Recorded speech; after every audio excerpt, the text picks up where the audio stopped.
শনিবারে বর্ধমানের গাংপুরে নান্দুরে ঝাপানতলা এলাকায় খুন হওয়া মৃত যুবতীর পরিবারের সঙ্গে দেখা করতে এলেন আইএসএফের ভাঙড়ের বিধায়ক নওশাদ সিদ্দিকী।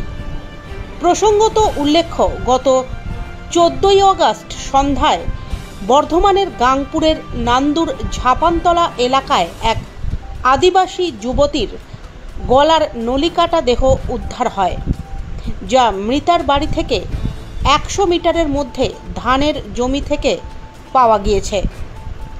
শনিবার মৃতার পরিবারের সঙ্গে দেখা করতে উপস্থিত হন ভাঙড়ের বিধায়ক নওশাদ সিদ্দিকী। এদিন তিনি পরিবারের সঙ্গে কথা বলেন এবং ঘটনাস্থল পরিদর্শন করেন। এদিন তিনি সংবাদ মাধ্যমের মুখোমুখি হয়ে জানান, খাই, সকালে উঠে মাঠে যাই, সন্ধ্যায় মাঠে ফিরে যে যার কাজে দোকান আছে, যে যার ডে লেবার, যে যার কাজে ব্যস্ত থাকে। হিংসা বিদ্বেষ তো দূরের কথা, মানে এত কাজে ব্যস্ত পরিবারের লোকজন ছাড়া সেরকম মানুষের সাথে সেই অর্থ মিলামেশা হয় না এদের।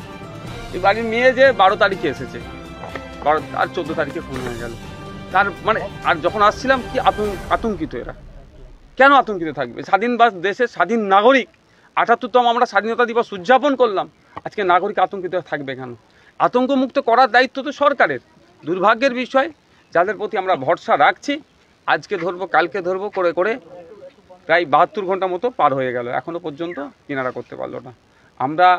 আমি আমার পক্ষ থেকে বলছি, আর একদিন দেখব, না হলে এটা এই পুলিশ কেন পারছে না, পুলিশের ঊর্ধ্বতন কর্তৃপক্ষের কাছে আমরা যাব, সেখানে জবাবদিহি করব। পরিবারের লোকজনের সাথে কথা হয়েছে, মা নিজের চোখে দেখেছে সর্বপ্রথম যে কিভাবে, মানে যখন লাশ অবস্থায় পড়ে আছে, তিনি তো কথা বলার মতো অবস্থায় নেই, তারপরেও মাকে সাহস দিয়েছে। কারণ সাঁওতাল জাতি, আদিবাসী জাতি বীরের জাতি, ভেঙে পড়লে হবে না, মাথা তুলে দাঁড়াতে হবে। মায়ের সাথে বাপের সাথে আমিও সহমত, এলাকার মানুষের সাথে সহমত। কে করেছে আগে খুঁজে বার করতে হবে। মানে এত শান্তিপূর্ণ গ্রাম, এই গ্রামে তো অশান্তি কারোর সাথে কারো নয়। কে বাইরে থেকে এসে করছে বা কে করলো সেটা খুঁজে বার করতে হবে। এবং সাথে সাথে আমি এটা বলবো, মিডিয়ার মাধ্যমে, এখানে ডিআইবির লোক আছে, তাদের বলবো এই গ্রামের নিরাপত্তাকে আরও বাড়াতে হবে, আশ্বস্ত করতে হবে। এই গ্রামের মানুষজনের মধ্যে যে আতঙ্কের একটা ভাব আসছে, সেটা কাটিয়ে তোলার দায়িত্ব প্রশাসনকে নিতে হবে।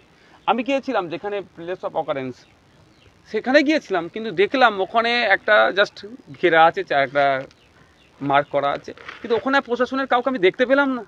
কোনো একটা গরু এসে যদি ওখানে চড়ে, ছাগলে যদি ঢুকে যায়, তাহলে কি আর যে আপনার প্রমাণ পাওয়া দরকার, ওখান থেকে কালেক্ট করা দরকার, সেটা কি আর সম্ভব হবে?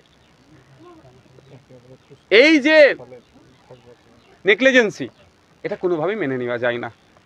গতকালকে আমার রাজ্যের মুখ্যমন্ত্রী আরজি করের এক আমার ডাক্তার বোনের সাথে যে অন্যায় হচ্ছে, সেটা প্রতিবাদ জানিয়ে রাস্তায় নেমেছিলেন।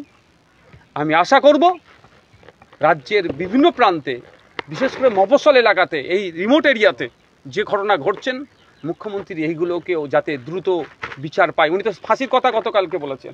তো এক্ষেত্রেও আমাদের বোনের সাথে, এই এলাকার মেয়ের সাথে যে অন্যায় হয়েছে, উনি এইটা নিয়েও ফাঁসির দাবি তুলবেন এবং ফাঁসির ব্যবস্থা উনি করবেন, দায়িত্ব উনি। দেখুন, আমি শুনলাম 43 জনকে নাকি বদলি করা হচ্ছে। যদি সত্যিকারের ওটা হয়ে থাকে, এটা ধিক্কার নিন্দা জানাচ্ছি, অবিলম্বে এটা প্রত্যাহার করা হোক। কারণ গতকাল কি তো রাজ্যের মাননীয় মুখ্যমন্ত্রী এই হত্যা বা ধর্ষণ যে ঘটনাগুলো ঘটিয়েছে, এর বিরুদ্ধে তিনি ছিলেন। তো ডাক্তাররাও তো এর বিরুদ্ধে, এই ধরনের ঘটনা না ঘটে, যে ঘটিয়েছে তার ফাঁসি যেমন মুখ্যমন্ত্রী চাইছেন, ডক্টররাও চাইছেন, বিচারক। তাহলে এই ধরনের বদলি কিসের? প্রতিহিংসা পরায়ণ হচ্ছে কাজ না। এই ধরনের যদি ফ্যাসিস্ট স্বৈরাচারী চিন্তাভাবনা নিয়ে চলে, উনি বাংলাদেশের উদাহরণ দিচ্ছেন, তাহলে হয়তো বাংলাদেশের মতো অবস্থা মানুষ করে দেবে। কাল এই আদিবাসী সমাজের একদল লোক থানায় বিক্ষোভ দেখাতে ছিল, তাদের 12 ঘন্টা টাইম দিয়েছিল, কিন্তু আমরা দেখছি এখন প্রায় 48 ঘন্টা হয়ে গেছে, কিন্তু দোষী অ্যারেস্ট হলো। দেখুন, আমি কথা বললাম, আজকে নাকি থানার পক্ষ থেকে ভারপ্রাপ্ত যিনি আধিকারিক আছেন, তিনি এসে আমাদের মানে মারা গিয়েছেন, খুন করেছে, তার পরিবারের সাথে কথা বলেছে। তিনি নাকি সাসপেক্টকে লোকেট করতে পারছে না, কিন্তু আপনার কি বলে চিহ্নিত করতে পেরেছে, কিন্তু কোথায় আছে সেটা লোকেশন এখন লোকেট করতে পারছে না। আর কিছু সময় টাইম চেয়েছে। কতটা টাইম দেবেন না দেবেন, এটা পরিবারের সম্পূর্ণ ব্যাপার। আমি এনাদেরকে একটা কথা বলে গিয়েছি, আপনারা যদি চান পুলিশের এই ইনঅ্যাক্টিভিটির জন্য, ইনঅ্যাক্টিভ পুলিশ যেটা আছে, এটাকে সামনে রেখে আপনারা যদি চান আমাদেরকে সম্মতি দেন, আমরা সোমবারে কলকাতা হাইকোর্টে ফাইল করব। মতো ডিফেন্স করার চেষ্টা করছে। আমি ওনাকে, উনি বিরোধী, আমার বিরোধী বলে ওনাকে আমি চাপে ফেলার চেষ্টা করছি না। ওনার দায়িত্বটাকে ওনাকে বোঝাতে চাইছি। ওনার দায়িত্ব হচ্ছে না, সরকারের দায়িত্ব হচ্ছে নাগরিককে নিরাপত্তা দেওয়া। নিরাপত্তা দিতে ব্যর্থ হচ্ছে বলে আজকে আমাদের এই দিন দেখতে হচ্ছে।